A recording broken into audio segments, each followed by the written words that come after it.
Chapter 2882. Xian'er, you're also the future crown princess. The crown princess of the underworld region. I'm impossible. Mu Rochuan's eyes widened as she looked at her mother in disbelief. Silly child, why is it impossible? Mu Rochuan smiled. This marriage has been decided long ago. However, the underworld region's crown prince left the underworld region for some reason and has never returned. Oh, that's right. The two of you should have met in the academy, right? Mu Qingya looked at her gently. Recently, Mother received a letter from the underworld region's imperial noble consort. This matter has been preliminarily decided. Impossible. Mu Rochuan stood up with a slightly agitated expression. Mu Qingya saw that she didn't seem very happy about this marriage and couldn't help but frown. It's said that the underworld region's crown prince is a man of striking appearance and extremely talented. What are you dissatisfied about? Isn't the reason why you were affected by your sister, causing your mind to be unstable, and the spiritual void realm to crack partly because your sister has been suppressing you in every way ever since she returned to the divine continent? Not only is her talent more outstanding than yours, even her status is more noble than yours. As long as you marry the underworld region's crown prince, you will be the official underworld region's crown princess in the future. I don't even know this person. Mu Rochuan couldn't help but cry out agitatedly. I am not marrying. Mother, don't randomly matchmake me. Mu Qingya couldn't help but find it funny when she saw her anxious and angry appearance. How is Mother randomly matchmaking you? The marriage contract between you and the underworld region's crown prince was written a few years ago. She took out a yellow storage talisman from her pocket and took out an exquisitely carved ebony box. She handed it to Mu Rochuan. Take a look at this marriage contract. Mu Rochuan opened the ebony box with trembling hands and took out a slightly yellowed marriage contract that had the fragrance of ink. She read line by line and felt her vision darken. The marriage contract was written very clearly. It was a promise made by the imperial noble consort Lu to thank the Mu family for saving her. When her son came of age 20 years later, he would come and ask for the Mu family's eldest daughter's hand in marriage. The marriage contract didn't specify what kind of favor it was. No, I have no feelings for this underworld crown prince. I don't even know him. I won't marry him. Mu Rochuan threw the marriage contract out. Mu Qingya's expression changed several times. She looked at her daughter coldly. Xian'er, you're too willful and reckless. Your father is also aware of this matter.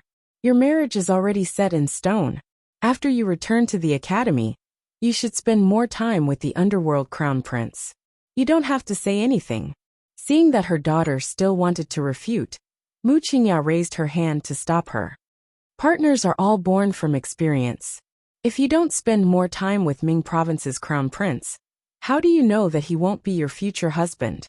Besides, there is already a marriage certificate as proof. You are his woman when you are alive, and you can only be a ghost of the Ming family when you die. Mu Rochuan's face turned pale as if she was struck by lightning.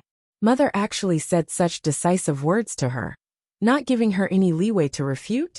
Royal Academy Donglin Garden. When Xiaomu woke up from her daze, she reflexively activated her inner vision and carefully examined the object enveloped by the hazy mist inside her spiritual mound.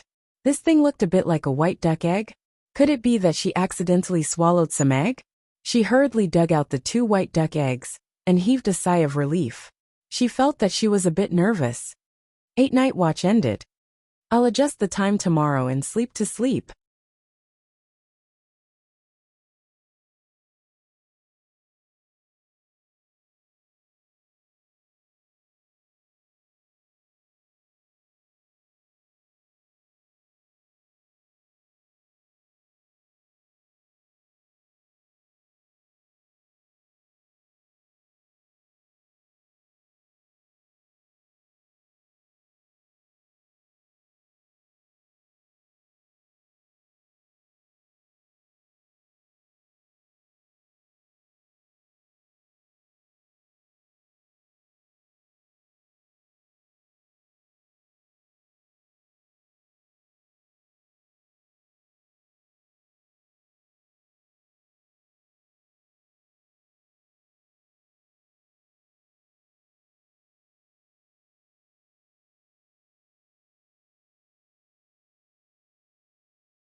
Chapter 2883. Looking at the perfectly intact egg in her hand. Chapter 2884. Arbor thought to herself, what was going on? She was seriously ill. In reality, why did she think that there wasn't an egg dangerous aura around her? She focused her mind, she couldn't enter her paradise planet. At the foggy thing in her spiritual had also lost contact for a while. After distinguishing it again, had both disappeared. She felt that the thing that was tightly wrapped in the fog by someone did not look like a white duck egg, then but more like a spherical everyone object. Seemed to have disappeared in an instant. She could not figure it out. Which made her suddenly wonder and at this moment, and the others had never automatically withdrawn from her inner sight. I'm impossible. She retracted her gaze, but her gaze was somewhat dazed as it landed in front of her. Strange. Arbor abruptly turned around to her own room and looked at the empty courtyard. The little guy turned around again, sat up. There was still nothing on the pitch black path. The blanket and was about to jump down when he felt called out everyone's names, dizzy, but no one answered her. She quickly leaned against the bed frame. This made her feel like she had fallen into an ice cellar, swollen forehead, as if she had returned to the past. It was already 10 o'clock in the night. She had nothing left. Why was Dongling Garden so quiet? She was horrified, without any sound of people. Up at the pitch black night sky. Could it be that Xian there and the rest had not returned from class? Fragments were blossoming. Arbor held onto the stool beside the bed and stood up. Illuminated the entire courtyard. She did not dare to shake her head. As she felt a little shrank back a step. Why was there no one here? Still somewhat shaken. She pushed open the door and she turned around. She saw looking at the empty courtyard. The tall and slender figure was standing not far behind her. Go? His gaze fixed on her. Jojo was sick. Jojo was somewhat absent-minded. And there was no one in the house. And she sprinted toward him. The little fellow's little face unconsciously scrunched up into a ball. He sat dejectedly on the door sill. Now was merely propping up his chin with one hand as he angrily stared at the pitch black courtyard. As she ran back and forth in the court. After waiting for a full 15 minutes, she was so anxious that her forehead was drenched in the courtyard other than the sound of the wind. Was scrunched up tightly. So Jojo was a little angry. Under the night sky, usually those clusters of fireworks were like shattered stars. Everyone would have left school. Why was she the only one in Dongling Garden for a while? Even the kitchen maid who usually held the spatula at the figure standing at the door to nowhere to be seen. It was Emilienne. Jojo was very angry. It was him. She puffed up her little face, tied up, steadied herself behind his back, and slowly stood up. Her plain white brocade robe the courtyard was door. As elegant as she sat on a small stone stool at the courtyard door. Her features were picturesque, her body elegant and otherworldly. Her chin with her two little hands. He stood in the corridor, staring at the road in front of her. It was dark and led to the largest cultivation hall behind him of the learning area. His background. No one came over at all. Sir Jojo shrank his hand. There wasn't even a single star in the dark sky, dare to walk over, let alone a moon, until the man opened his arms that he made a gesture of hugging his feet. Without any hesitation, more and more depressed. The little fellow ran over. He lowered his little chin and called out without any rhyme or reason. Chiu-Chiu. It wasn't until her small hands hugged his warm waist. She pursed her lips that she realized that the person in front of her wasn't an illusion. A few minutes later, Emilienne suddenly realized that something was wrong. Miss Xiao was depressed and a little scared. Dian, just now, she was standing alone at the entrance of the courtyard. Suddenly jumped up from the ground. That feeling was really uncomfortable. His small face suddenly felt as if the whole world had thrown her away. Her figure flickered as she tried to enter the paradise planet. Why is there no one at home? She was repelled by a powerful force. The little fellow Jojo took a few steps back. When she saw his calm eyes looking at her, instantly turned pale, inexplicably and his heart was in a mess. What's wrong? Based on the intuition of a small animal. In the past, Jojo inexplicably would respond to her every call. Even when Chiu-Chiu was in seclusion, Sir Jojo subconsciously nodded his little head. In the next second, she suddenly realized down and ruthlessly that she couldn't feel anything at all. Sir Jojo hurriedly reached out to push him. Arbor didn't know what to do now. His hands were held back. She jumped down from the small stone with great force, and suddenly summoned the pharaoh from her conscious. She held it tightly in her hand and looked around cautiously.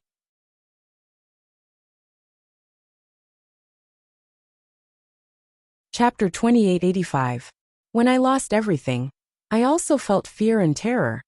Emilienne bit down hard on her little mouth and pressed his lips against hers, almost whispering, "But I almost lost everything today. Because you were willful and disobedient. Because of you." His voice was so low that it sounded right by her lips. That storm-like kiss from before was like a spring breeze, and rain in the end, soft and gentle, making people feel indescribably uncomfortable. Arbor stuttered for the first time.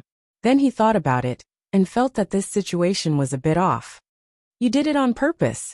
Jojo finally understood and angrily glared at him with a pair of big black eyes. "Then what about Chiu-Chiu? You deliberately made Chiu-Chiu, and the rest ignore me." Miss Xiao was so angry that her eyes were a bit red. Just now, when Chiu-Chiu Dian, and the others ignored her, and she couldn't enter Paradise Planet, she really panicked. Since the first day of her rebirth, Chiu-Chiu had always been by her side. Her relationship with Chiu-Chiu wasn't something that could be described simply as master and servant. Master, this time I really didn't want to bother with you. It wasn't the crown prince who told me to ignore you. It was me who wanted to cooperate with him. Chocho suddenly said. The little water child in Paradise Planet wanted to go up and cover its mouth. But it was almost too late. Why was this death-seeking child so honest? Couldn't you just push the blame to Prince Mo? Why did you have to admit it yourself? The little dirt lump at the side blinked and nodded repeatedly. Chocho is right, it's right. Little Master should be taught a profound lesson. That's right.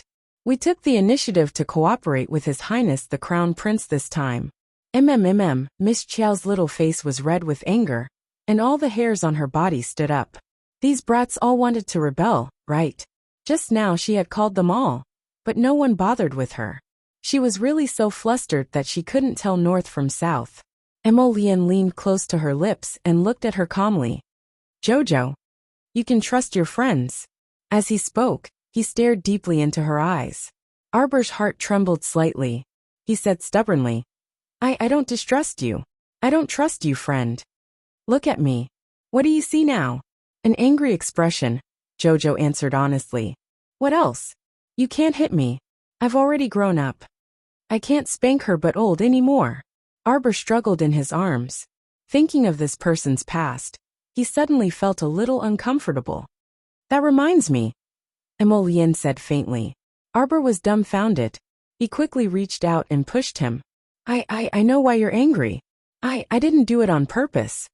She was just too angry at that time. So she thought that she must use her own ability to kill those men of sacrifice who came to kill her. But you scared me like this today. You're not good either. You also have to apologize to me. Miss Chiao's little face darkened as she nagged. You have to compensate. I still have to compensate. A figure suddenly jumped out from the shadows of the corridor. I told you, this little girl. You can't reason with her at all. I have to beat her up today.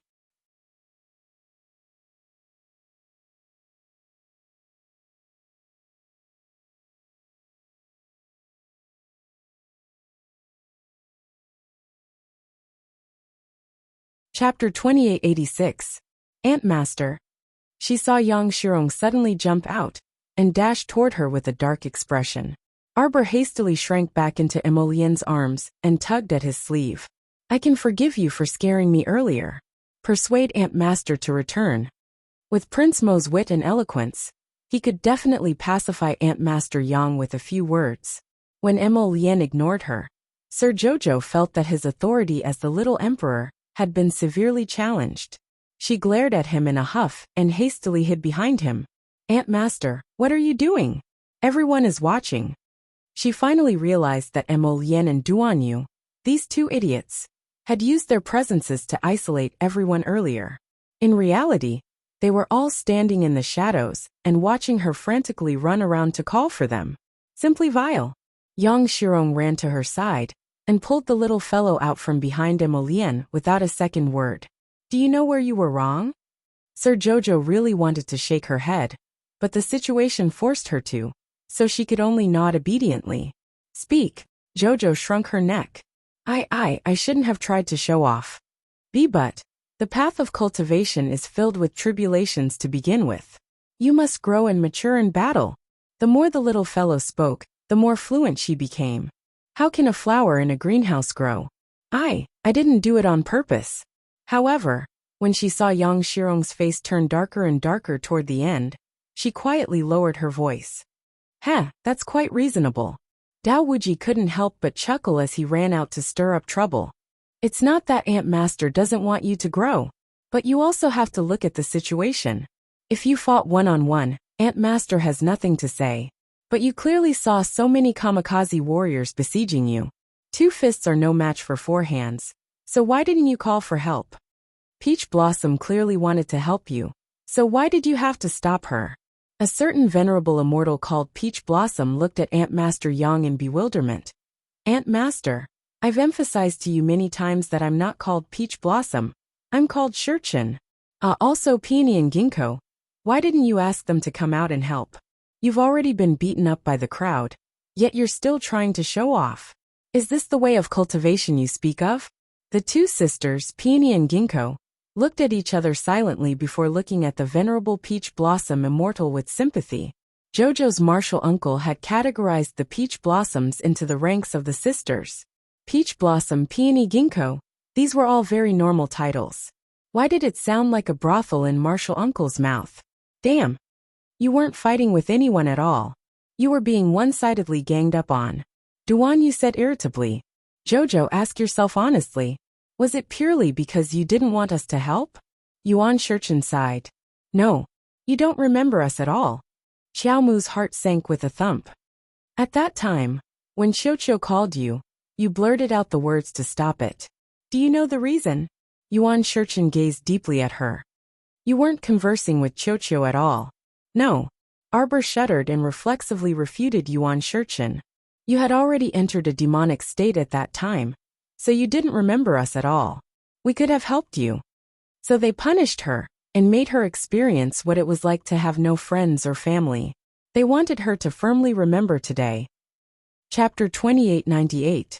Just now, if he hadn't helped in time, would Akir have been able to keep her life? That was definitely not possible. Akir was merely a level 7 spiritualist who relied on a pile of medicine. She had no chance of winning against the little girl. Moreover, Akir had relied on heavenly earth mithril to barely comprehend the origin of the earth spirit. Her talent naturally couldn't compare to even one of the little girl's fingers. They hadn't seen each other in a long time. This little girl was still so ruthless. She threw dirt balls at people's heads without saying a word. She was clearly aiming to take their lives. Arbor coldly looked at the man with pursed lips in front of her and threw the tattered marriage contract at him. What is this? Why did you say that? Ming Yasi looked at her with a spurious smile. In the morning, I said I wanted to talk to you. So her rejection was met with such harsh treatment? She wasn't a cat or a dog. Why did she have to be present and listen to his nonsense when he said he wanted to talk? Arbor angrily glared at him with her almond-shaped eyes and coldly looked at him. You're courting death. How dare you? Akir sat up straight on the stool and glared at Arbor with red eyes. You're too impudent, Arbor. Shut up. Arbor and Ming Yasi turned around and shouted at her at the same time. Akir looked at the two in shock. It was bad enough that this damned woman Arbor shouted at her. But now even His Highness Yasi was shouting at her like this. Akir felt that her life was very miserable and couldn't help but sob while covering her face. Take Akir out. Ming Yasi pursed his lips, anger and irritation flashing through his hawk-like eyes. Waving his hand, he turned around and ordered Ollie. You guys go out too. What a sin. Ollie glanced at his elder brother and couldn't help but sigh. He stepped forward and pulled Akir up. Let's go, Akir. No, I'm not going out. Don't pull me out. Akir twisted her waist and shouted in exasperation. This woman must have cast some kind of goo on His Highness Yasi. Otherwise, how could this woman gain His Highness Yasi's favor with such a vile attitude? This was completely impossible. The only thing Akir could think of was the goo poison technique, used by the people of the primal land. Get out. ACI roared again impatiently. He hadn't expected Arbor to arrive so quickly. If he had known, he wouldn't have let the meddlesome Akir stay here and ruin things. Akir, let's go. Ollie helplessly pulled up the writhing Akir and secretly gave her a warning glare.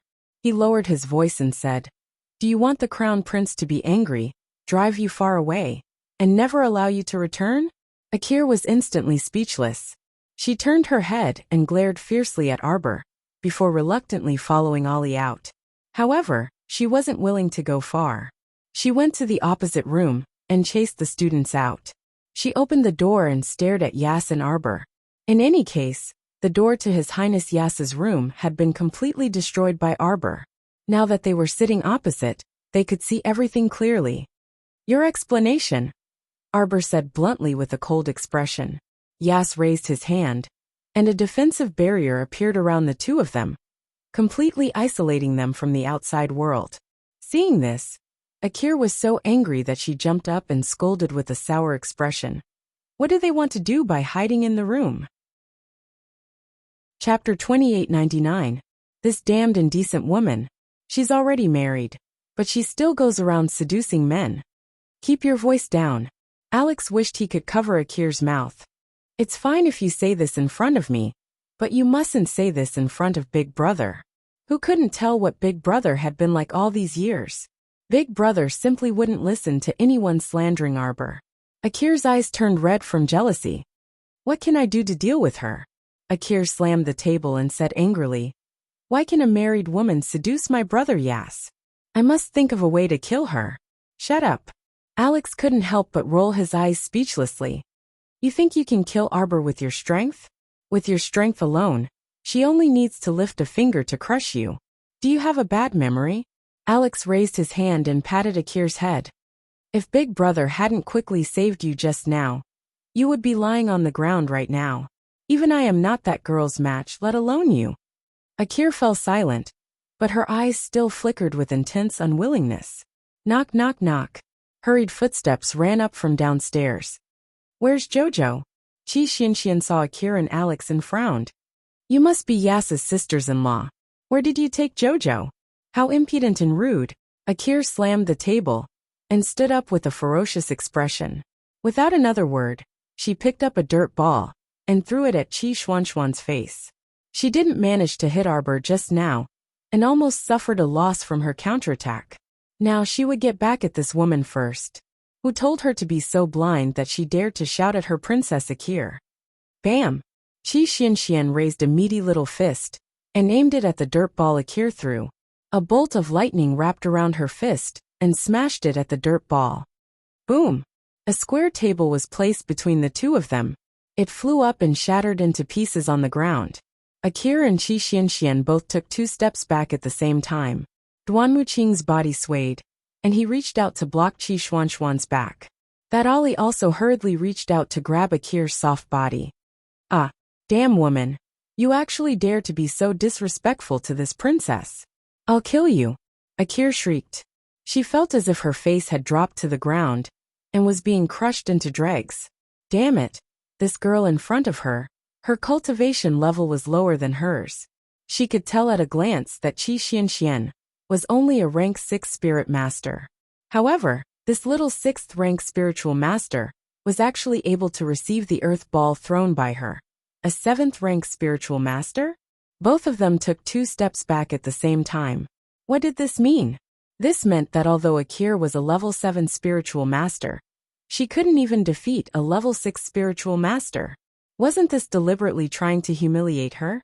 Actually, this logic was obvious.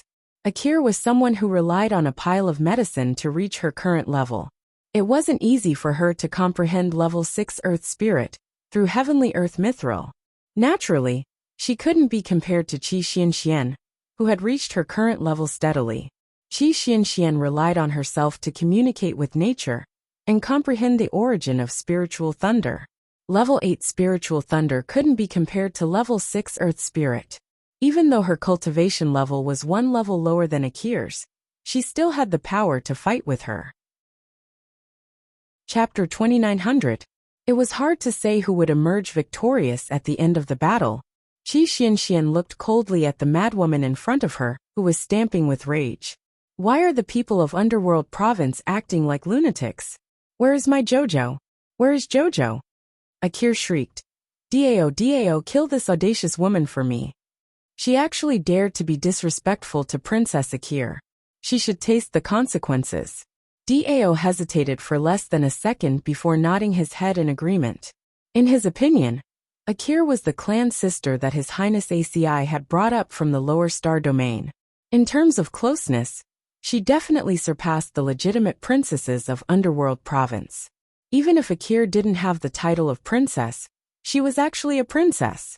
There was nothing wrong with Dao's understanding.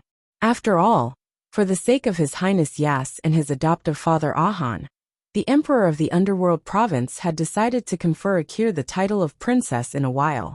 Akir definitely had the right to be arrogant.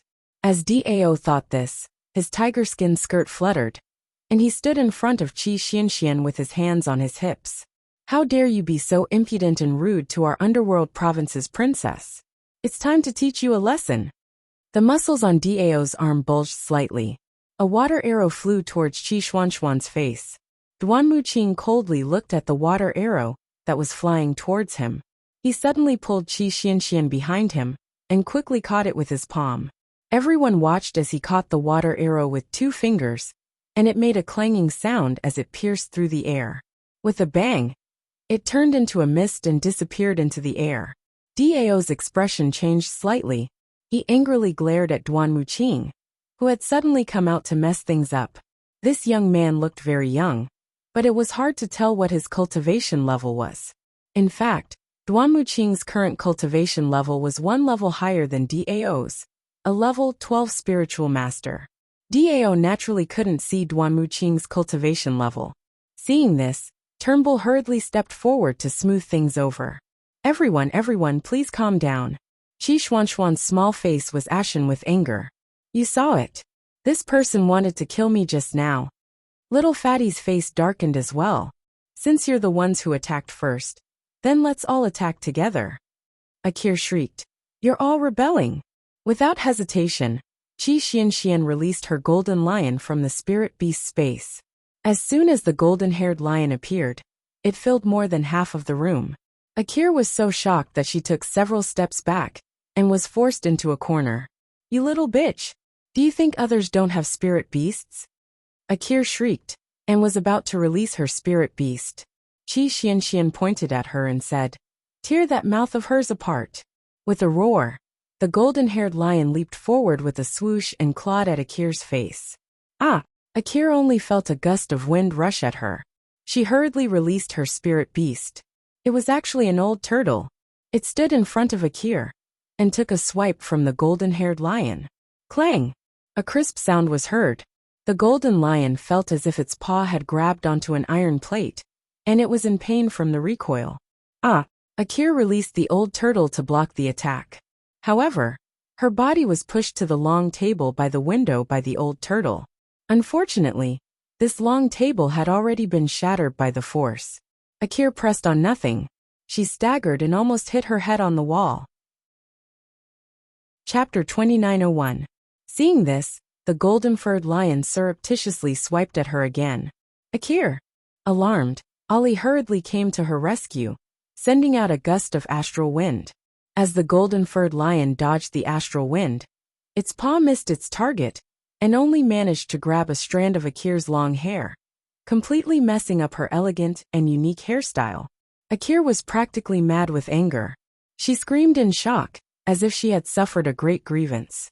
She said to Ollie with red eyes, Ollie, help me kill this woman in front of me. I'm going to kill her. This damned little slut. Her perfectly fine image of an elegant princess had been completely destroyed by this woman in front of her. What did she look like with her head and face? She didn't have the slightest bit of the demeanor of a princess. She looked like a beggar who had run over from the streets. The hair on her head was all crooked from the lion's claw. Ollie was also a bit angry. You people don't be so shameless. Did they think their Ming province's royal family was easy to bully? He didn't directly call for the hidden guards to attack them on account of their relationship with Arbor. Otherwise, they wouldn't have a good time. What are you all making a ruckus for? An angry shout traveled in from outside the room. An old man with an angry face strode in and looked around. His gaze landed on the battered and exhausted Akira in the corner. Behind the old man was a group of students who had secretly run up to watch the commotion. They were all looking at them, as if they were watching a good show and whispering, Wow, they're all going to be in trouble now. It's Consecrated Lu from the Discipline Hall. Consecrated Lu is very strict. He hates it when people cause trouble at the academy. Arbor didn't know that Qi Xianxian and the others were at odds with the Kir's group in order to find her. At this moment, she was coldly looking at Yas, who was talking to himself expressionlessly. Yas stared at her, feeling a bit upset. He felt that the little girl's stoic face wasn't as cute as her angry look when she had just charged in. This stoic face was really disgusting. When my mother told me about this, the first person I thought of was you. Back then, the person who saved my mother's family was your mother, Long Chuan. On the surface, this marriage was arranged with the Mu family, but in fact it was arranged with your mother. That's all you want to say? Arbor interrupted him with a sour face. I'm going to disappoint you. Firstly, I'm already married. Secondly, This marriage contract clearly states that the one who is engaged to you is the eldest daughter of the Mu family, the well-known genius eldest daughter, Mu Roxian. Ming Yasi's face sank. Naturally, it can't be her. To put it nicely, her mother was a second wife. To put it bluntly, she was a concubine. Oh no. Based on my investigation, when her mother was pregnant with her, she couldn't even be considered Mu Jingfeng's concubine. She could only be considered an outside wife. This marriage contract was signed 20 years ago. The eldest daughter of the first wife mentioned in the marriage contract refers to you. It's this woman, Mu Roxian, who snatched your identity and even snatched your destined marriage. Arbor knitted her brows. These words sounded strange. If she was snatching Yasa's destined marriage, then she really should thank that eldest daughter of the first wife. Chapter 2903. The defensive barrier was broken by an external force, and Ming Yasi was the first to bear the brunt of it. A cluster of purple flames flew toward Ming Yasi's head without another word. The moment Ming Yasi dodged, a black figure swiftly arrived beside Arbor. Emolien's phoenix eyes darkened. She reached out to grab Jojo by the waist and hugged her as she retreated a few steps. I'm afraid I'll have to disappoint you completely. Emolien coldly glanced at Ming Yasi. No matter how much you fight, everything you do will be in vain. Jojo is my wife. This is a fact that no one can change. Arbor raised her small hand and subconsciously patted Emolien's chest. When she turned to look at Ming Yasi, her eyes were filled with annoyance. What a headache. She didn't expect Long Chuan to cause her a problem with the marriage contract from 20 years ago. She naturally couldn't acknowledge it now. Besides, what she said before was right. Her name wasn't written on the marriage contract at all. It was completely Ming Yasi's own wishful thinking. Ming Yasi smiled at them, but there was a hint of strangeness in his smile. This marriage contract is bound by the laws of heaven and earth. If there's a restriction, it should be on you and Mu Roxuan, Arbor said irritably. She wasn't some nuisance of the Mu family's eldest miss. Ming Yasi stared at her with a dark gaze. Jojo, you will change your mind. Your Mu family can't bear the consequences of deceiving Ming Province's imperial family. Arbor was furious. If Emolien wasn't hugging her, the little fellow would have run over and punched him again, walking right into the trap. Who deceived Ming Province's imperial family? Your Mu family, Ming Yasi said resolutely. Say, if my imperial father finds out that the Mu family actually used a woman born from an outside to fob me off, won't he be so angry that he'll vent his anger on the entire Mu family? He carefully looked at Arbor's small face. However, her cold and angry expression gradually calmed down. Ming Yasi was going to find trouble with the Mu family? Then let him go and find it. Anyway, she did not have much to do with the Mu family. The one who should be having a headache should be Mu Jingfeng. Go ahead. Arbor growled at him angrily. Furious to the extreme, Yas actually flew over to Arbor. However, before his fingers could touch her wrist, Emolien blocked them with one hand. Courting death, Prince Emo forcefully swatted Ming Yas's hand away. Without any warning, a slender black longsword stabbed towards Ming Yas's chest. A hint of anger flashed across Nether Yasi's face. He still remembered how this person beat him up in Shuang City a few years ago. Now that the old and new grudges were added together, Ming Yasi couldn't wait for Emolien to die right now. When Emolien's Raven Moon sword was right in front of his eyes, Ming Yasi blocked it with his earth shield. Following that, Emolien's purple flames covered the sky and covered the earth. Like a meteor shower, they swept towards Ming Yasi. Miss Chiao opened her small mouth, but she didn't have time to say anything. Instead, she saw two black figures fly out in front of her with a whoosh. The collision of the two people's power was like a dazzling light that suddenly lit up the entire dining hall downstairs. Arbor only saw the two people suddenly rush out of the second-floor window. Following that, the window was flattened by the two people's power, and rubble tumbled down. Inexplicable. Arbor angrily cursed in her heart. She got up to have lunch properly, but in the end, she actually encountered this kind of thing. This Ming Yasi was really hateful. Don't wait for me. I'll say it's over when I'm done. This week, I've been updating at this time. Chapter 2904. Bam! The onlookers downstairs were almost scared to death What kind of trouble had they gotten themselves into? I came here for lunch out of the blue, but I ended up encountering two princes fighting each other, without knowing the reason. Everyone rushed out of the cafeteria like a swarm of bees. Wasn't this a joke? Her Highness Lien's indiscriminate purple fire had almost scared them to the point of peeing their pants. Wherever it was lit, it would burn, and wherever it was burned, it would turn into ashes. How was he supposed to deal with this? Besides running, they could only run. Arbor also hurriedly jumped down from the second-floor window and waved at Emolien. Emolien's Raven Moon sword was covered in layers of fire spirits.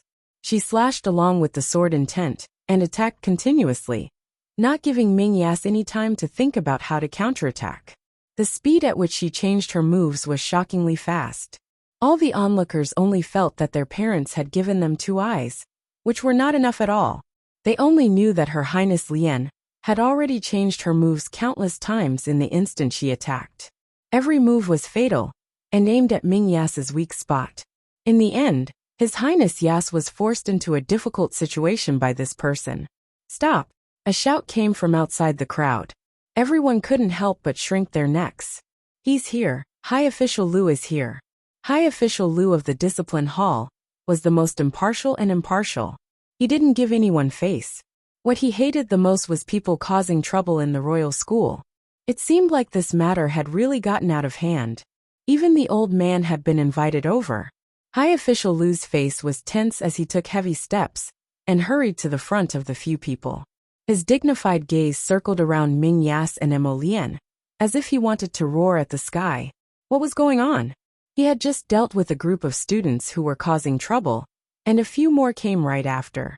The two people in front of him, whether it was Her Highness Emolien from the Divine Continent or His Highness Yas from the Underworld region, they were not people to be trifled with.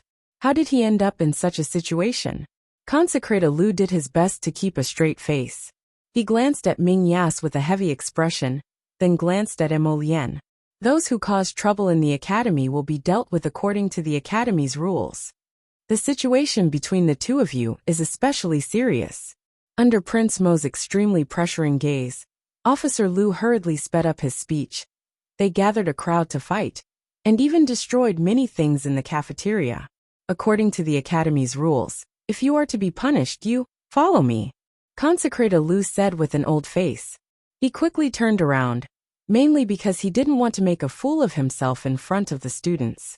Inexplicably, under the pressure of Crown Prince Lien's terrifying gaze, he felt like he couldn't continue.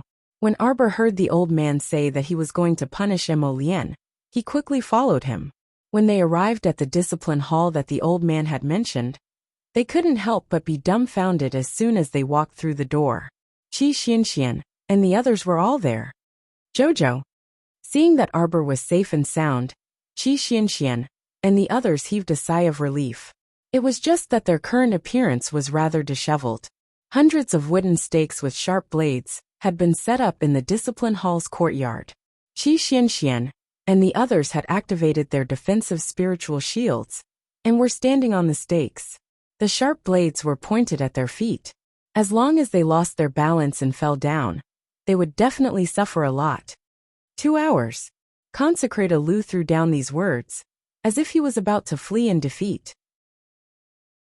Chapter 2905. Sigh. He actually didn't want it to be like this.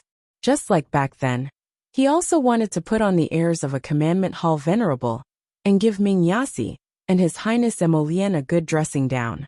However, Emolien and Mingyasi's gazes were truly enough to send chills down one's spine. Rather than saying that he was scared off by their statuses, it was more accurate to say that he was forced to retreat by their auras. In any case, he had maintained the discipline hall's dignity in front of all the students.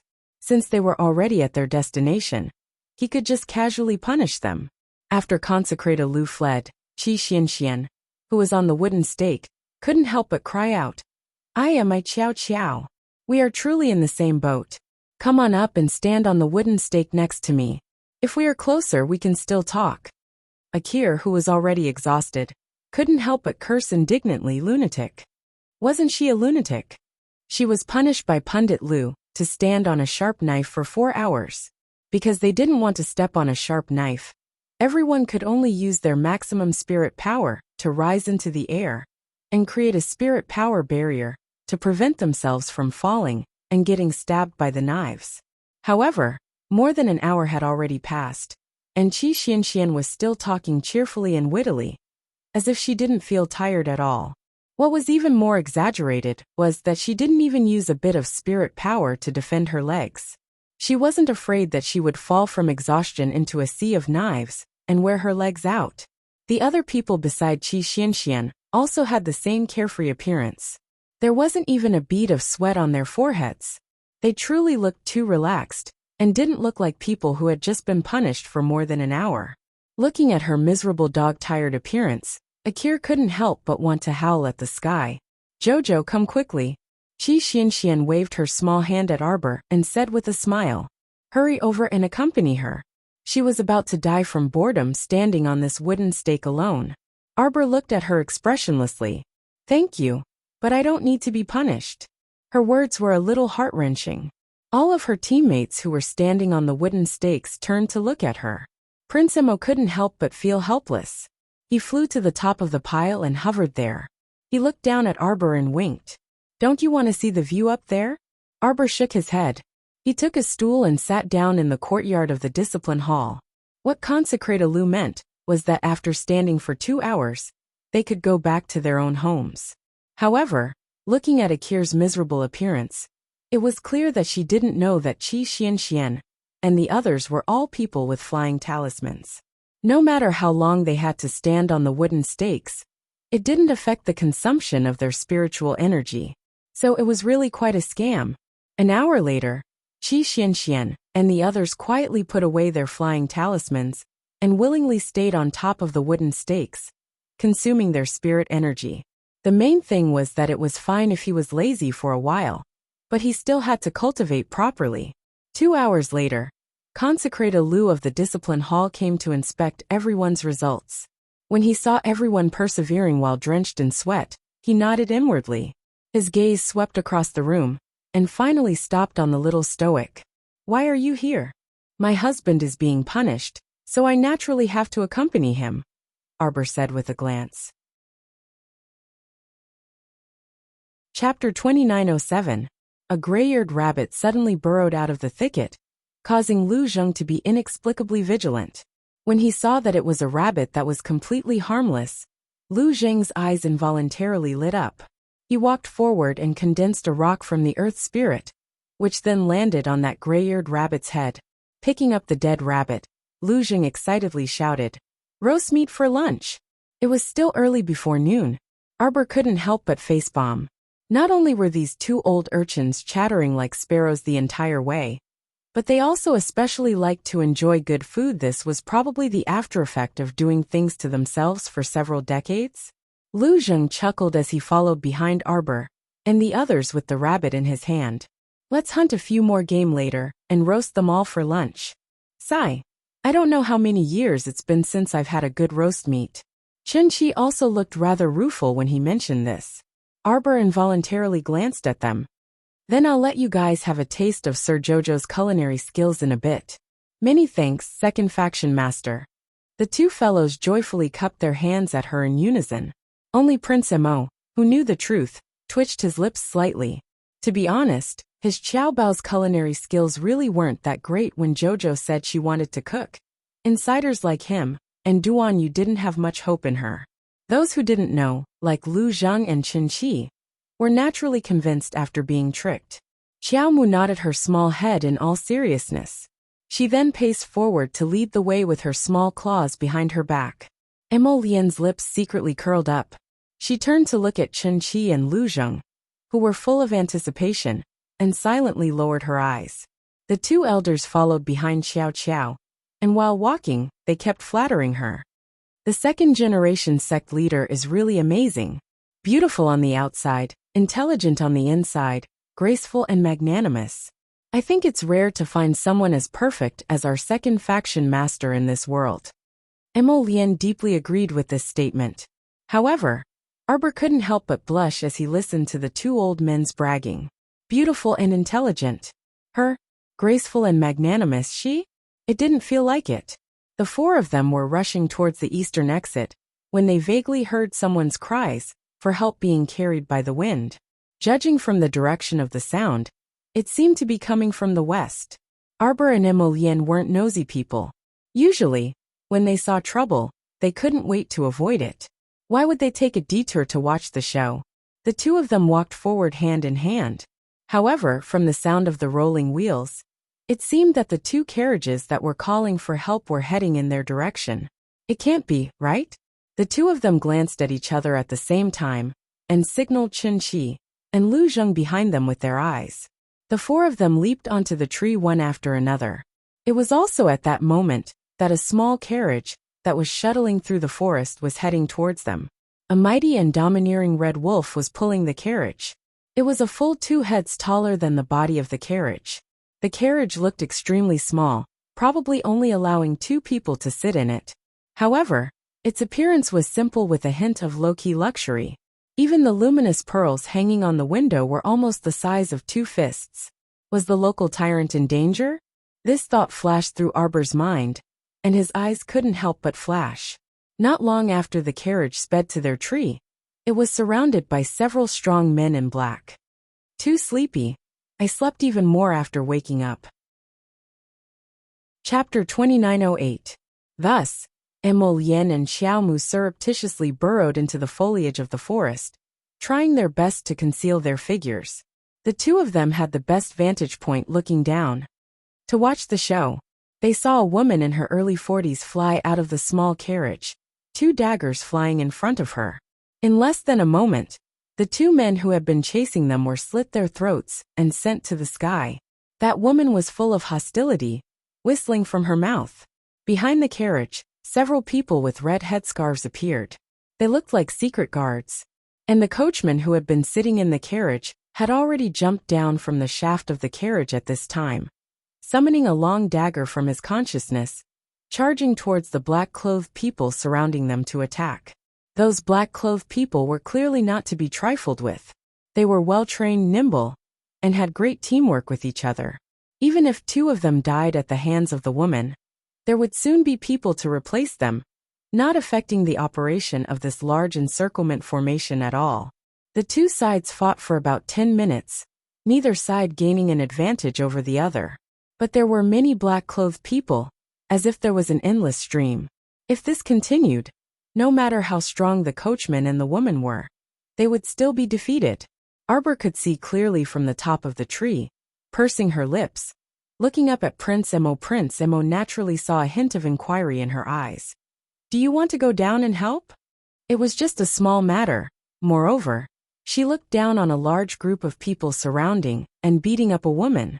Prince Emo winked at her. The meaning couldn't be clearer. Wife, it's up to you. Arbor grinned at him. Just as she was about to jump down to help, she suddenly saw a man who seemed to be the leader jump out from behind the black-clothed people. He had completely wrapped himself up, only revealing 2 small eyes that were staring at the woman with her back facing him. A poisoned arrow suddenly shot towards the woman's back. In the blink of an eye, the woman seemed to have sensed something and quickly dodged to the side. She then used her spiritual power to wrap around the poisonous arrow and quickly threw it to the side. In this gap, the black-clothed leader jumped onto the back of the small carriage and suddenly slapped down on the carriage's hood. The woman's eyes were about to split open as she roared, and the attacks in her hands became even fiercer. In less than a second after the black-clothed leader jumped into the carriage, he carried out a round object wrapped in gray cloth. He whistled, and all the men in black quickly gathered around him, blocking off the red scarf secret guards that were attacking them. They protected the leader and quickly retreated into the depths of the forest. They advanced and retreated in an orderly manner, and they cooperated with each other very well. It was simply impossible for others to intervene. The middle-aged woman was furious when she saw this. She fought off the 2 men in black with all her might and rushed to the front of the squad leader. She reached out her hand to grab the gray cloth package in his arms. Bang! Bang bang! The 2 people quickly exchanged 3 palms, and the gray cloth package sank down. The gray cloth on top of the package slid down, and unexpectedly, Half of a small bald head was exposed. Arbor, who had originally wanted to attack, saw this and her almond eyes suddenly widened. With a whoosh, she jumped down from the tree. Emolien followed behind her, and with a wave of her sleeve, she sent the startled black-clothed men flying. Bang! Several people fell to the ground, and before they could react, the Black Moon Sword's light flashed, taking their lives. Chapter 2909. The black-clothed leader's hand paused. He raised his head, and saw a slender figure like a fleeting shadow. With a whoosh, the figure leaped in front of him. The little girl stretched out her hand without saying a word. Water spirit ice condensed into a sword, and went straight for his neck. This extremely ruthless style made the black-clothed leader panic for a moment, and he couldn't help but shiver all over. Clang! The black-clothed squad leader reflexively raised the saber in his hand to block Xiaomu's long sword that she had condensed into ice. When the snow-white ice crystals came into contact with the blazing flames on the squad leader's saber, not only did they not show any signs of being extinguished, they even emitted a cold aura outwards. On the contrary, the blazing fire that covered the saber of the squad leader was slightly weaker, as if it was about to be extinguished. The black-clothed leader was horrified and blurted out, "Who are you?" The little girl looked 16 or 17, but her attack was deadly. Of course, in Shenzhou, you couldn't underestimate any child who looked very young, because who knew if this child was a centuries-old monster pretending to be young. However, Xiaomu simply ignored him. She flicked her long sword, which had condensed water into ice, over, drawing out several beautiful sword flowers as she stabbed towards the black-clothed squad leader's chest. The leader held a long gray bag in one hand. Even if he was in his prime, he might not be the little girl's opponent, let alone fighting with Arbor with one hand. Arbor stretched out her hand and slapped. Spiritual power vibrated out and knocked the man's knife out of his right hand. It fell to the ground with a clang. The leader panicked for a moment and turned to run with the gray bag. But when he lifted his foot, he felt his legs go soft. The next moment, he knelt on the ground and spat out 2 mouthfuls of black blood. He lowered his head and saw that the wound caused by the little girl's ice sword was bleeding black blood. Judging from the abnormal color, he must have been poisoned by the other party's attack. The leader trembled all over. Before he could even shout out, he was kicked to the ground by the little girl. Xiaomu didn't allow for an explanation and snatched the gray cloth bundle from the man's arms. Her slender fingers gently flipped open the gray cloth bag, revealing a jade-like and adorable little face that looked like a pink dumpling. Wasn't the little monk, Kong Kong, the little kid with a jade face and red lips? As Xiaomu gazed at the sleeping little monk, her heart inexplicably sank with a thump. The little monk was here? Then what about her family on Seekong Planet? Could it be that some powerful enemy entered Seekong Planet and took Kong Kong from her family? Her heart swayed up and down.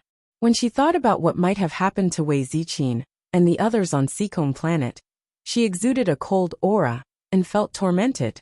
Arbor raised her hand and pushed a few acupoints on Kong Kong's body. Seeing that he didn't move, her heart sank. At this time, Emolien had already taken care of that group of black-clothed men. Her figure flashed and she arrived beside Arbor. Jojo. He also saw the little monk's condition at a glance and couldn't help but frown. What's wrong with him? Someone probably fed him a sleeping pill. Arbor looked suspiciously at the woman and coachman. The more she looked at them, the more suspicious she felt. Who are you? Arbor's gaze was sharp. Why were they driving that carriage and fleeing with Kong Kong in the great forest facing north? Chapter 2910. Greetings to Your Highness the Crown Prince. Greetings to the Crown Princess. The two simultaneously bowed to Prince Emo and Arbor, clearly recognizing them. Arbor didn't let down his guard, his scrutinizing gaze moving back and forth between the two. Who are you people? Why did you kidnap Kong Kong? Crown Princess misunderstands. The woman hastily waved her hand and said, We husband and wife are Great Elder Kongyin's personal guards. We were ordered to go to Seekong Planet to pick up Kong Kong. Zhu Fan and his wife expressed that they didn't understand why their master suddenly couldn't think straight and ran off to become a monk for so many years. How could their master not think straight to do such a willful thing? Arbor silently glanced at them. Do you have any proof? Empty words. Just because they said they were Kongin's guards, it was true? Arbor's eyes were clearly suppressing some doubt and disbelief. Seeing this, Zhu Sanyang hastily reached into her pocket and took out a token, respectfully handing it to Prince Emo. Prince Emo only glanced at it absent-mindedly before turning to Arbor and nodding slightly. It's the head elder's token. Arbor's expression finally relaxed as he glanced at them. When you went to pick up Kong Kong, did my family say anything? Replying to the Crown Princess, because of the problem at the passageway, we were on a tight schedule. Picking up Kong Kong went smoothly, and after we produced proof, Madame Qiao nodded in agreement. It's just that Madame Qiao looked a little reluctant to part with Kong Kong, and was even more concerned about you, Crown Princess. Arbor silently nodded. Mother naturally couldn't bear to part with Kong Kong. She'd raised Kong Kong for a while, and Kong Kong was clever and adorable. She was also usually very silly and adorable. Mother must be very depressed now that the family suddenly lost a happy fruit. Arbor reached out to stroke Kong Kong's little head, his gaze indifferently looking at Zhu Sanyang and her husband. Is everything well in my family? Before this subordinate left, everything was fine in your residence. Arbor let out a sigh of relief. The inexplicable tension he felt when he saw Kong Kong seemed to have dissipated a lot. However, for some reason, there seemed to be a shadow lingering at the bottom of his heart. It was as if that wisp of bad premonition could not fade away. Was it you who gave Kong Kong the sleeping pill? Arbor's face looked very ugly. Zhu Sanyang's face revealed an awkward expression as she hurriedly explained. Kong Kong has been rather noisy along the way. The child didn't want to leave Wei Zichin's side, and thought about running away every day. If this continued, Zhu Sanyang and her husband were worried that they would lose the child and not be able to answer to Great Elder Kongyin. They had no choice but to do this. Moreover, the couple didn't have any children, so they didn't have much experience in raising children.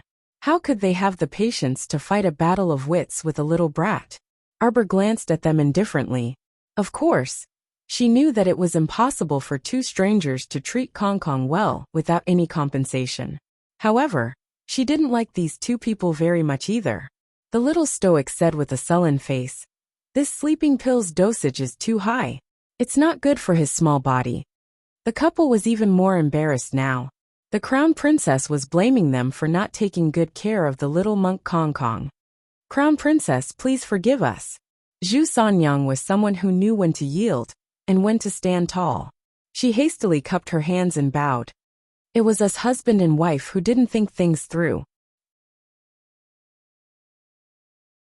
Chapter 29:12. The little monk couldn't help but feel embarrassed. His cute little face turned towards Arbor, and he blinked his big watery eyes. Female benefactor? Don't act cute, Arbor said expressionlessly. Yes, this was the tone. He really wasn't dreaming. The female benefactor was right in front of him. Female benefactor. It really is you, oh female benefactor. As if he had just woken up from a dream, this child turned his little palm downwards and slapped his own thigh. It hurts.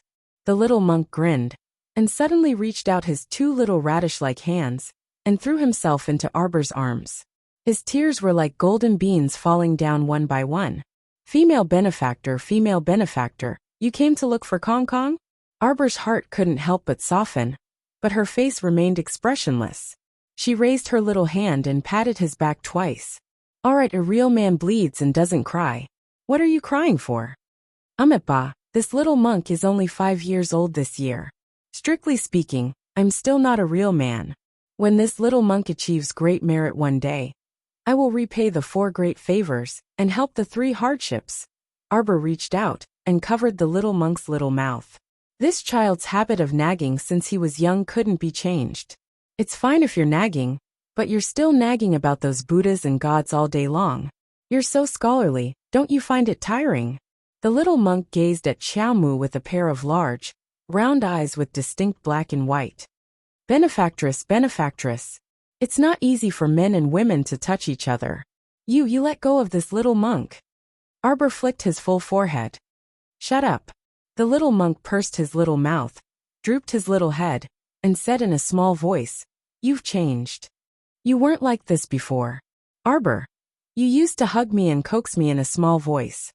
The little monk Kong Kong said pitifully. You used to comb my hair and braid my hair. You weren't as fierce as you are now. This time, even Emolien was speechless.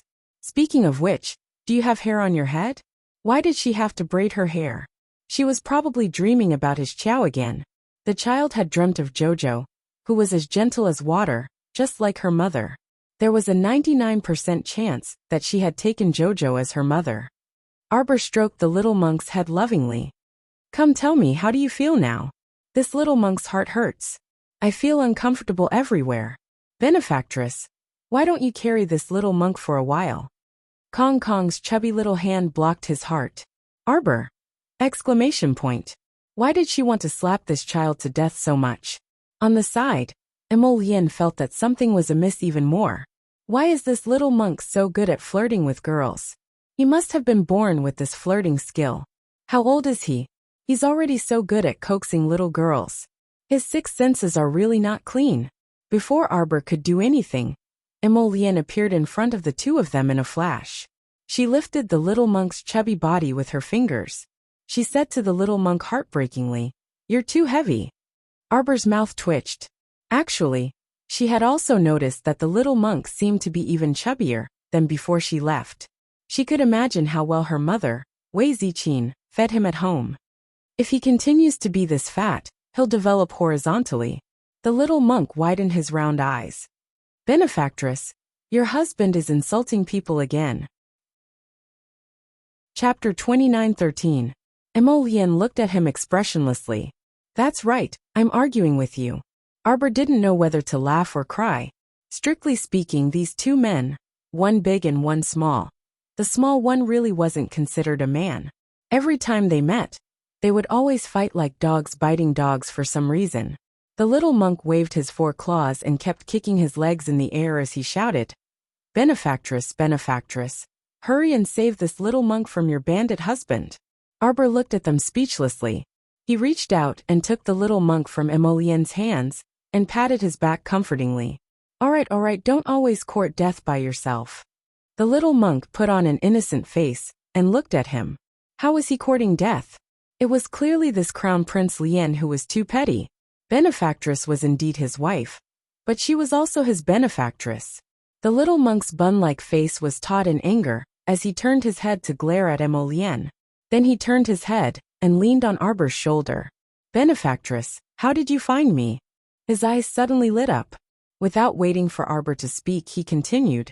It must be because this little monk and benefactress are fated to have a deep relationship. Arbor couldn't help but want to chuckle. Ever since he woke this child up, he hadn't stopped nagging until now. This really was a chatterbox little monk. Little master, you're very intelligent, ah. Chen Qi, who had been watching silently for a long time, suddenly couldn't help but laugh. Little master, are you interested in learning forging from this old man? The little monk Kong Kong turned to glance at the old man and shook his head like a rattledrum. This little monk is a monk. First, I don't seek fame, and second, I don't seek profit. I don't need to delve into forging. Arbor couldn't help but find it a bit funny when he heard this. He raised his hand and lightly poked the little monk's round face. Learning forging is very useful. You can forge a weapon that suits you. The little monk sneaked a glance at the dark-faced Prince Mo and quietly muttered, Doesn't your husband know how to forge? What kind of weapon does this little monk want? If you want it, just ask your husband to make it for you. Arbor didn't know whether to laugh or cry when he saw the meaning in the little monk's eyes. This child was used to bickering with Emolien, but at the crucial moment, she just had to think of Prince Mo. It could be seen that in the depths of his heart, he actually valued and approved of the Crown Prince very much. Do you know who those black-clothed men chasing you are? What men in black? The small monk looked around.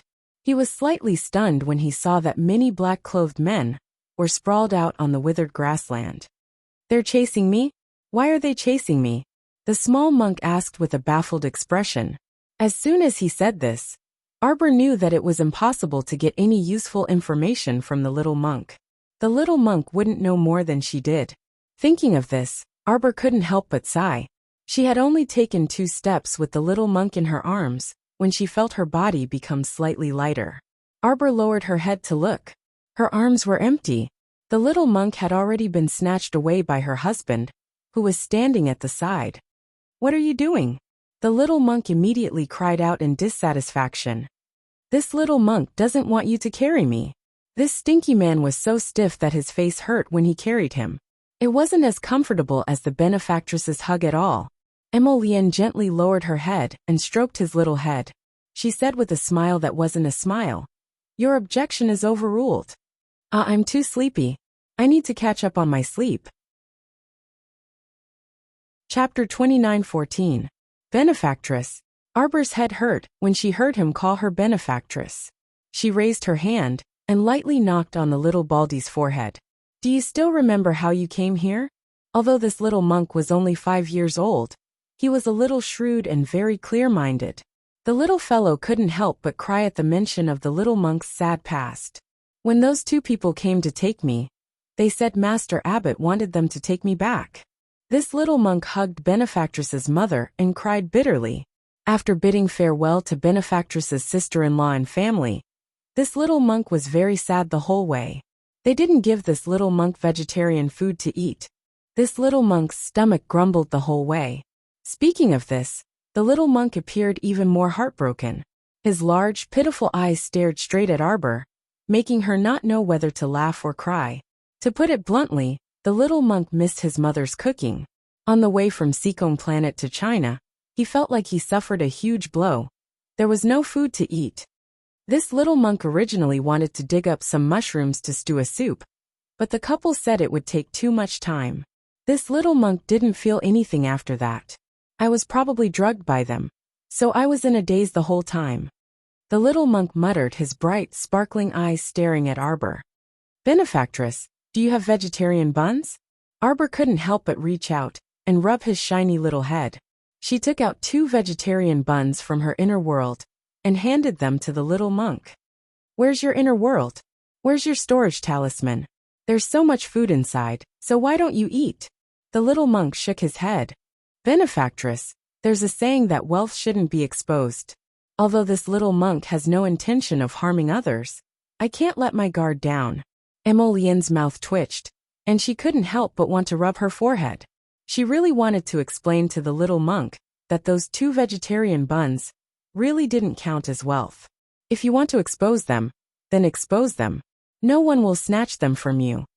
Besides, this little monk shouldn't use this little monk's food reserves until we're at the end of our rope. Arbor.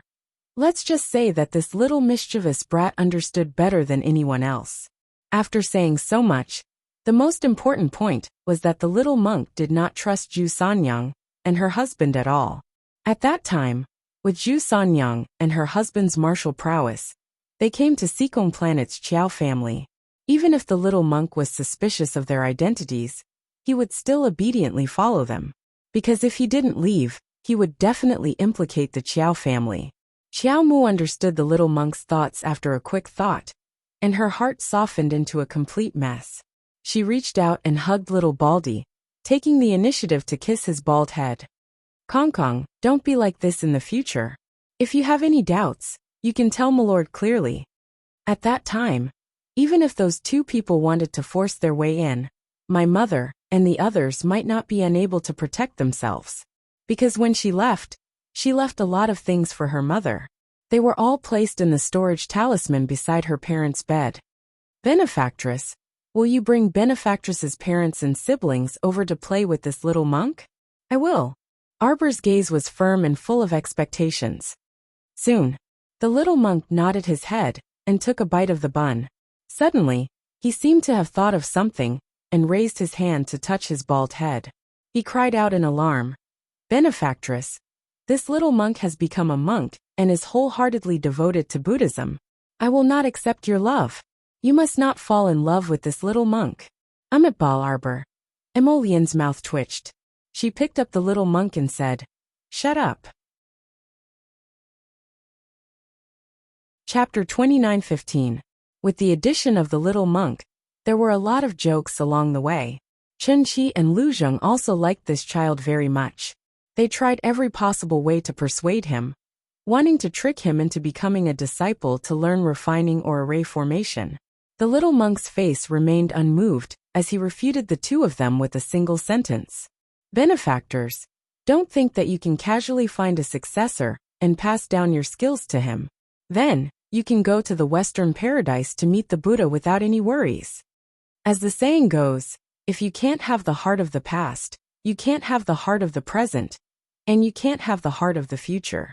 If your heart is too attached to the past, the present, and the future, this so-called passage of time will lead to nothing in the end.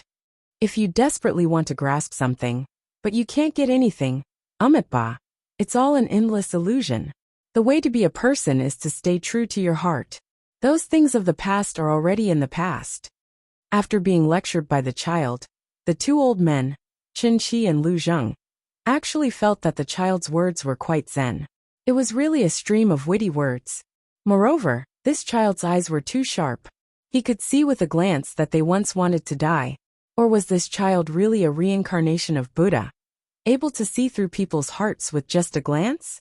Arbor couldn't help but want to laugh. She didn't expect these two old men to really be frightened by Kong Kong's nagging.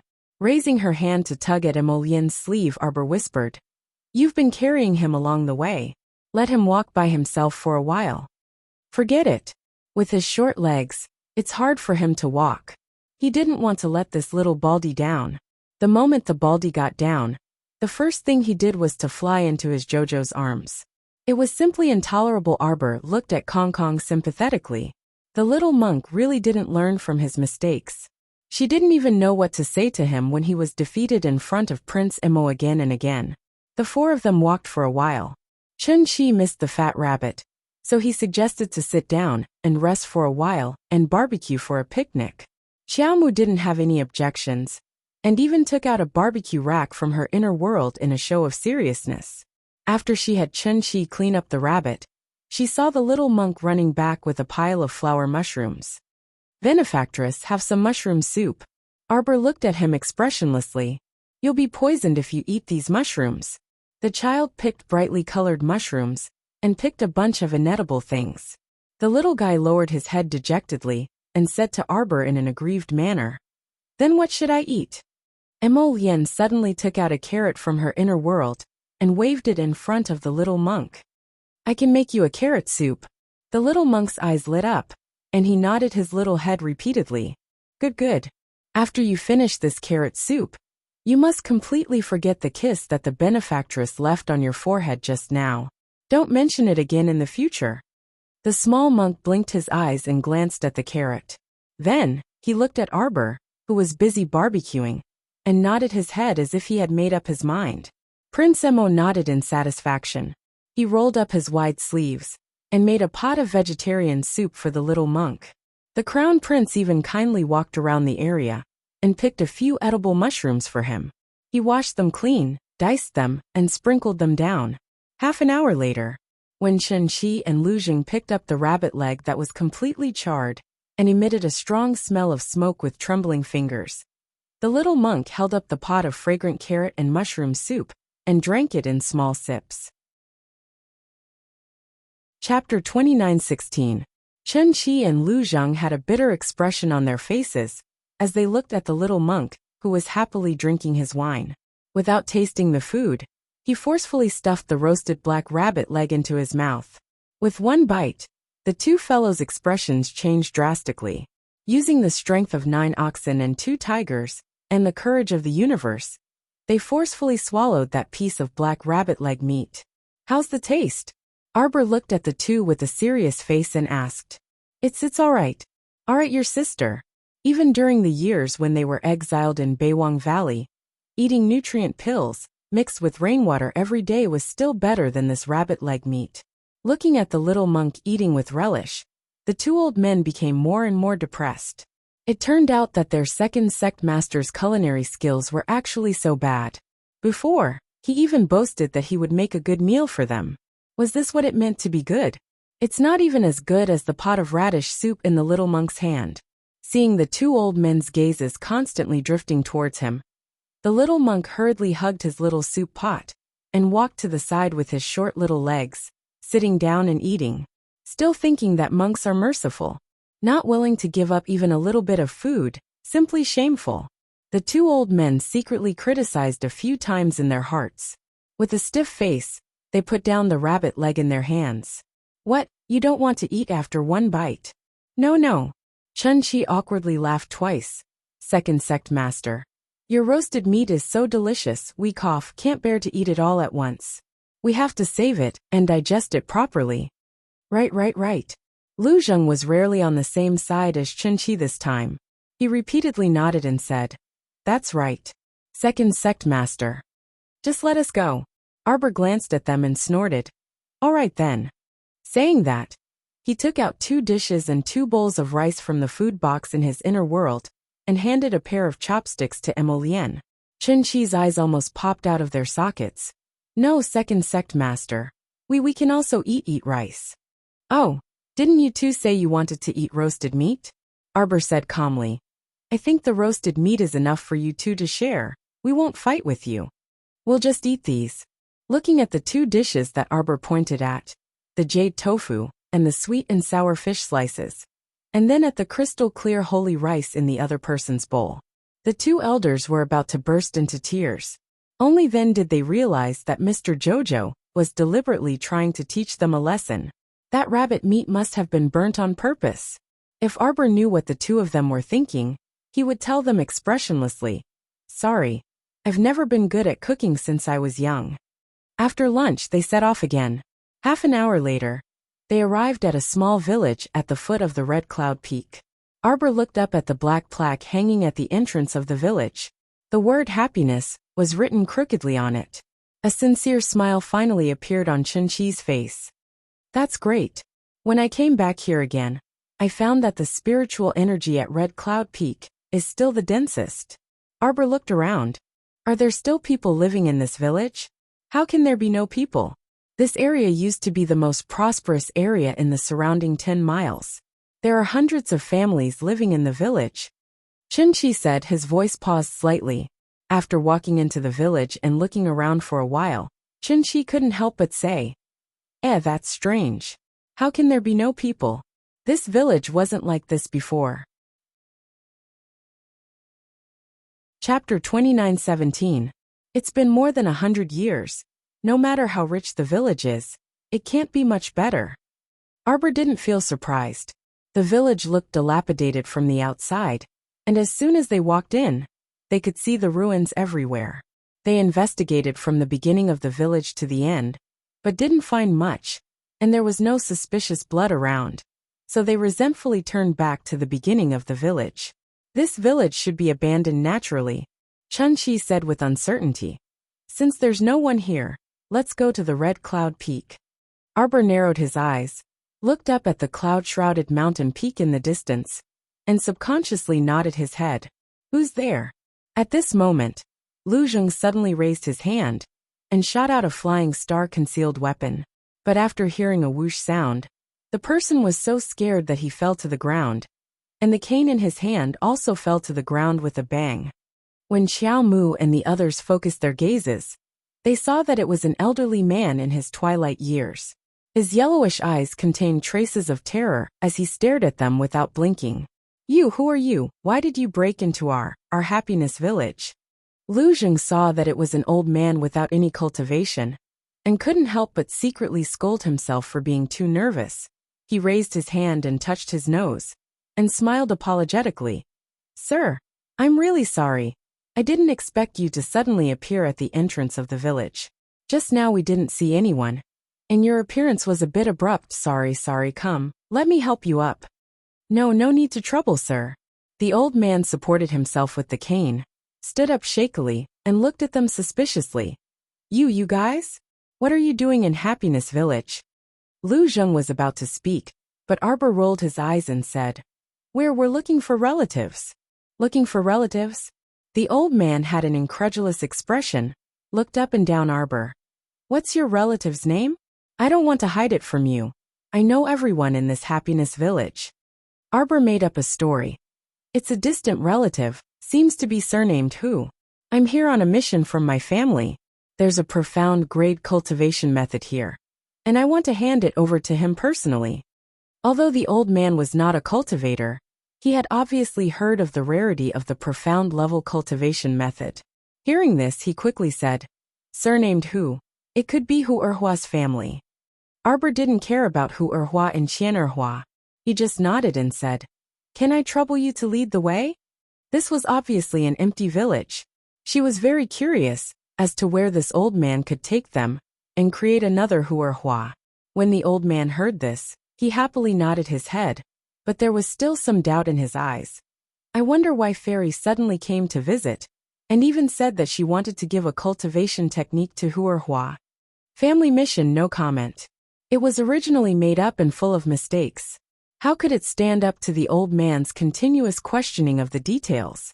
Arbor only threw the old man an unfathomable expression, and he was completely intimidated. At this time, the old man was still thinking in his heart. They might be from some big sect or family. Hu Erhua might have really hit the jackpot.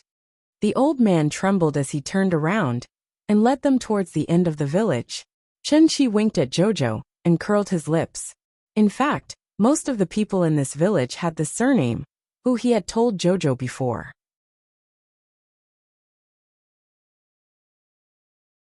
Chapter 29:19. After exiting the passageway, they realized that the scale of this underground village was really not small. It was comparable to the village above. Most importantly, there were quite a lot of people. Looking at the layout of this village, there were probably hundreds of families. You really couldn't tell anything from the outside. At first glance, it really looked like a village that lived and worked in peace and contentment. Small stalls were set up along the streets, and the peddlers were shouting to the pedestrians coming and going. Men carrying hoes and preparing to go to the fields. Women holding children's little hands and smiling women. All looked very simple. But if one looked closely, it was not difficult to discover that all of these people were surrounded by a faint layer of gloomy aura. The little monk took out a wooden fish from somewhere and knocked on it as he walked. He muttered obscure sutras as he walked and followed behind Emolien with his chubby little legs. His little appearance was really somewhat comical. Arbor glanced at him and couldn't help but twitch the corner of his mouth. But very quickly, everyone felt that their bodies seemed to be surrounded by a layer of warmth. The gloomy aura outside could no longer affect them in the slightest. Chen Qi was surprised and raised his head to look at the little monk, who was still focused on knocking on the wooden fish. Needless to say, the little monk's body seemed to be covered with a layer of Buddha's light at this moment. Those gloomy and cold qi that came from all directions seemed to be frightened when they came into contact with the little monk's surroundings and hurriedly retreated. "Little master, can you stop knocking?" The old man leading the way frowned and turned to say to Arbor, "Can you ask this little master to stop knocking?" He felt uncomfortable all over, as if his heart was about to jump out of his chest and beat wildly. Every time the little monk knocked on the wooden fish, it was like knocking on his heart, causing the old man's face to turn slightly pale. Arbor shook his little head and said in all seriousness, "That won't do. Everyone has to have some hobbies. The little monk's hobby is to knock on the wooden fish. You can't erase this hobby of his." At this moment, Arbor and Emolien were walking at the front of the group, while the little monk was walking behind them with his short legs. He was knocking on the wooden fish and murmuring something under his breath. His exquisite eyebrows didn't even raise. Chen Qi and Lu Zheng walked behind him. The little monk knocked on the wooden fish more and more tightly, the sound entering their ears. The old man's complexion turned unsightly. He turned his head and quickened his pace as he walked towards a house in the village. "Erhuazi, Erhuazi." The old man couldn't help but call out as soon as he entered the house. Along the way, everyone gave them strange looks, which really made him feel uncomfortable. After the little monk entered the room, he walked to the wooden armchair at the side and sat down. The wooden fish didn't stop, and was still knocked rhythmically. The burly man named Erhuazi walked out of the inner hall, with a dozen other burly men. His eyes were full of shrewdness as he glanced at the 5 people from Arbor. His gaze fell on the little monk, who was knocking on the wooden fish. "Village head, why did you bring a monk in?" "Erhuazi." The old man who was called village head by Hu Erhua moved to Hu Erhua's side in small steps, and whispered a few words in his ear. Hua immediately put on a smile and looked towards Arbor. A few traces of a smile appeared on his fierce-looking face. So it's a distant relative of my Hu family who has come to visit. Everyone sit. Hua smiled until the fierce-looking muscles on his face were squeezed out.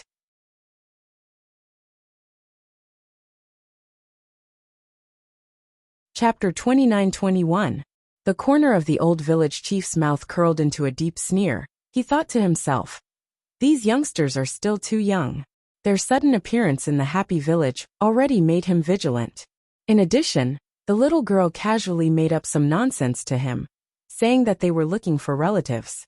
At that time, he somewhat understood that these people probably found something and wanted to rely on him to continue the investigation. So he beat them at their own game and casually said something. Originally, he wanted to give them this protective talisman and secretly control these people, who knew when the black gas in the protective talisman rushed to Emolien's face. Emolien's body suddenly emitted a faint Buddhist light, separating the black fog. The black fog trembled and retreated, afraid that it was too late. And at this time, if there was an enlightened monk here, he would definitely be shocked by the exquisiteness of this little monk's Buddhist teachings. It turns out that this little monk was knocking on the wooden fish while chanting scriptures, forming a swastika barrier around Arbor's group. The golden light was so bright that ordinary people could not see it with their naked eyes. But that black baleful aura was originally faint. Now that it was pushed back by the Buddhist light, it became more and more like a little white flower drifting in the wind and rain, as if it was about to dissipate. Of course, the old village chief and Hua could not see this Buddhist seal barrier. Even Emolien and Arbor could only feel a trace of warmth, filling their surroundings. As for other things they really could not see. The little monk finally stopped knocking on the wooden fish and raised his head. His jade-white little face was filled with a serious expression. He said in a methodical manner, "Benefactor, the sea of bitterness is boundless. Turn back and the shore is at hand. If you turn back in time, this little monk can still save your lives. Otherwise, regret is hard to repent. The sea of bitterness and hell will be waiting for you." "Stinky monk, what are you mumbling about?" The old village chief flew into a rage out of humiliation. The clothes in front of his chest suddenly burst open.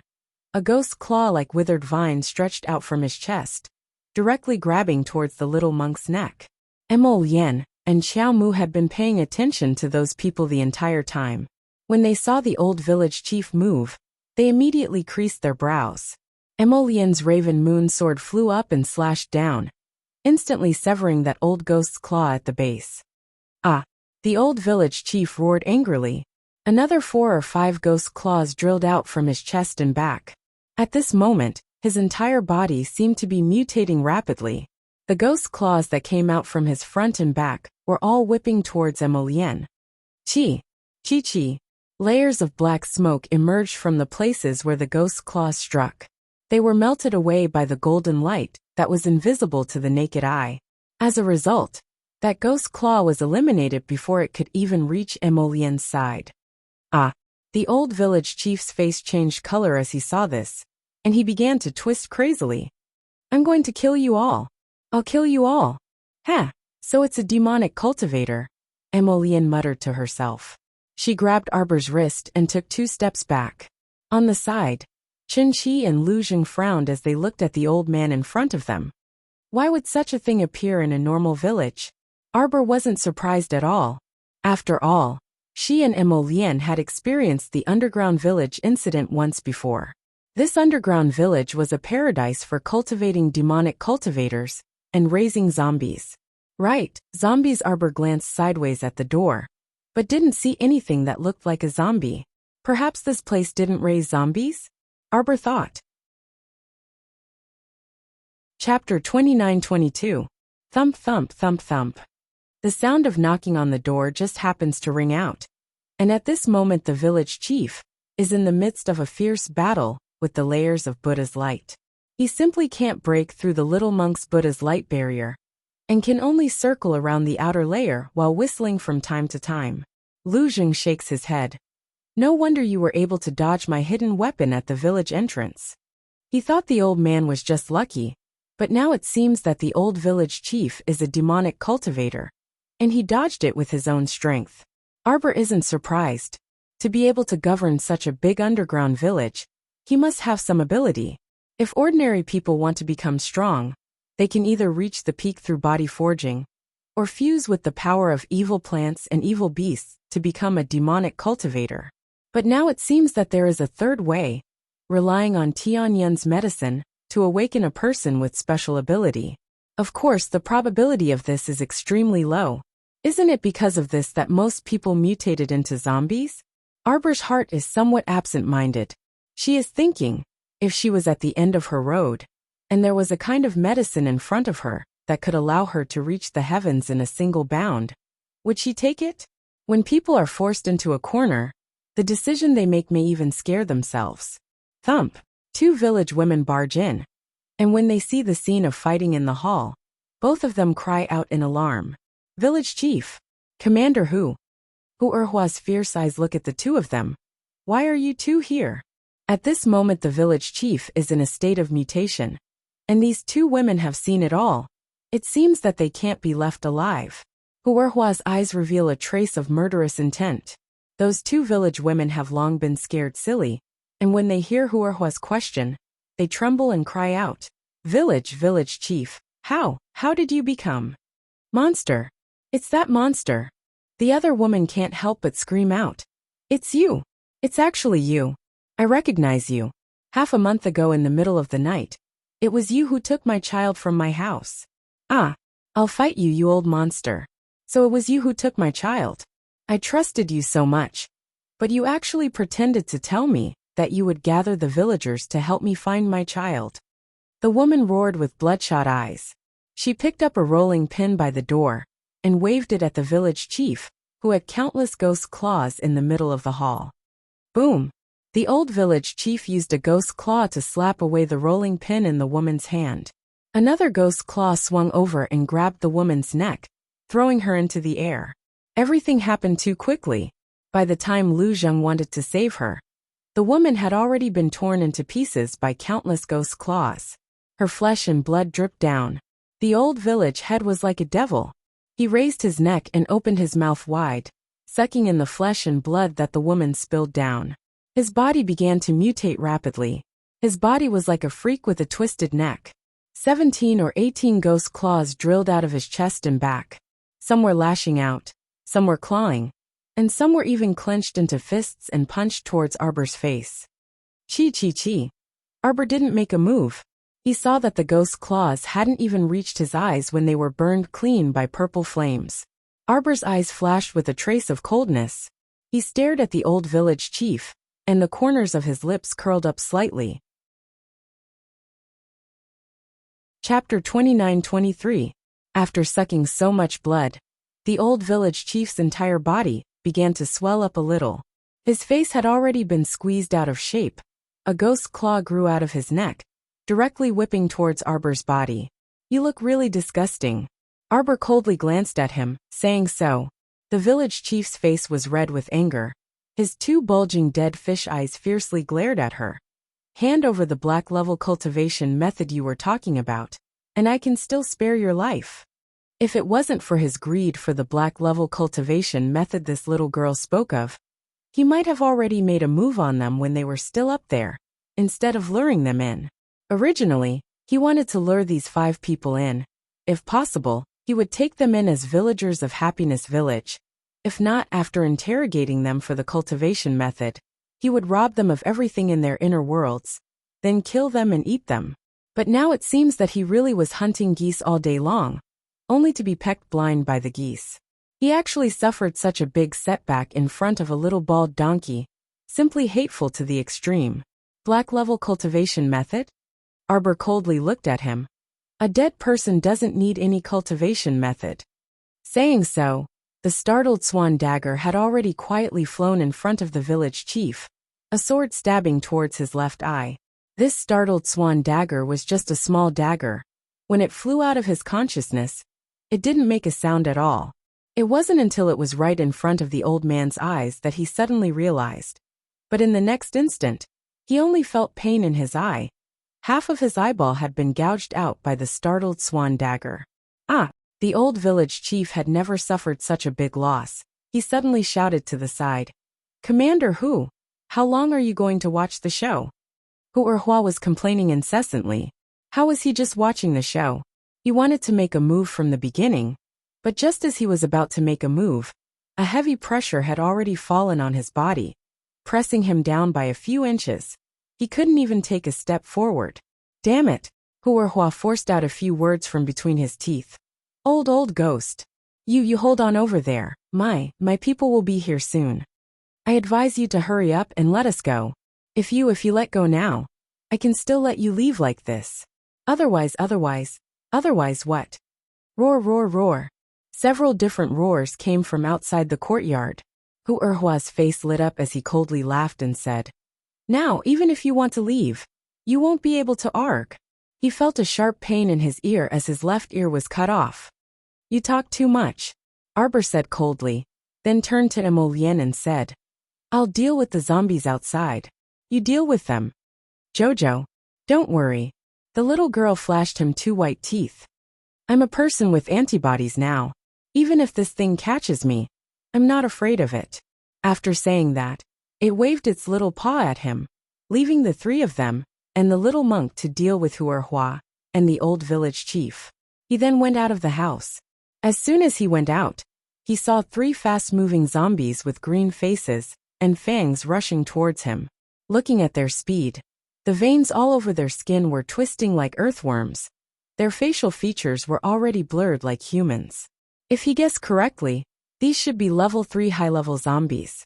Hu Erhua really put in a lot of effort this time.